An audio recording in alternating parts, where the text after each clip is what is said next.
अभी बुधवार को कोलकाता हाईकोर्ट ने पश्चिम बंगाल सरकार द्वारा 2010 से लेकर अभी तक जितने भी ओबीसी सर्टिफिकेट इशू किए गए थे उन सबको कैंसिल कर दिया। तकरीबन 5 लाख सर्टिफिकेट इस आदेश से कैंसिल हो गए। तो दोस्तों जानते हैं पूरा मामला क्या है।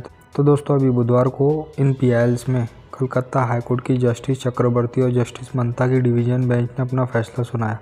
तो दोस्तों इन पीआईएल्स में जो पिटिशनर थे उनके द्वारा वेस्ट बंगाल की 77 ओबीसी क्लास जिनको 2010 और 2012 में राज्य सरकार के द्वारा ओबीसी डिक्लेयर किया गया था, तो उनको किस आधार पर ओबीसी का दर्जा दिया गया इस बात के लिए पीआईएल दर्ज की गई थी। और साथ में ही West Bengal backward classes other than ST and SC reservation of post act 2012 के कुछ प्रावधानों को भी इन पीआईएल्स में चैलेंज किया गया था।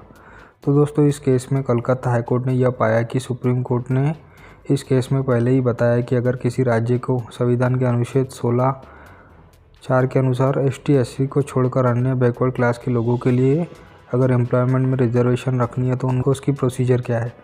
इसी आधार पर पश्चिम बंगाल में West Bengal commission for backward class act 1993 लाया गया, जिसके सेक्शन 3 के अनुसार एक कमीशन बनाई जाएगी जिसका काम होगा कि वो राज्य में बैकवर्ड क्लास के लोगों को आइडेंटिफाई करे और राज्य सरकार को रिक्वायरमेंट करे। इसी आधार पर राज्य के द्वारा ओबीसी रिजर्वेशन दिया जाएगा। लेकिन पश्चिम बंगाल की सरकार ने 2012 में West Bengal backward classes other than ST and SC reservation of post act 2012 इस एक्ट को पास किया, जिसमें बैकवर्ड क्लास के लोगों को चुनने का पूरा अधिकार राज्य सरकार के पास है, ऐसा प्रावधान था। और इसी लॉ के अनुसार उन्होंने ओबीसी सर्टिफिकेट इशू किए हैं। इस पर अपने बचाव में राज्य सरकार के द्वारा अपना यह पक्ष रखा गया कि उन्होंने ऑन फील्ड पूरी सर्वे करने के बाद ही कमीशन के साथ मिलकर ओबीसी क्लासेस को निर्धारित किया, जिस पर पिटिशनर्स के द्वारा यह कहा गया कि पश्चिम बंगाल की सीएम के द्वारा मुस्लिमों को ओबीसी आरक्षण देने का वादा किया गया था, जिसके कारण उन्होंने बिना किसी आधार के ओबीसी रिजर्वेशन दिया।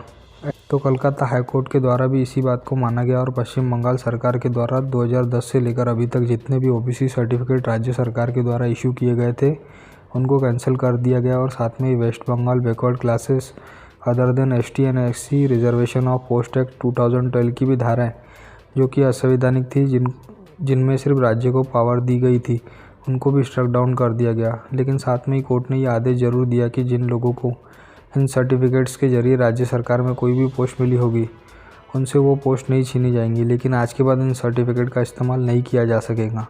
ऐसा आदेश कोलकाता हाईकोर्ट ने दिया।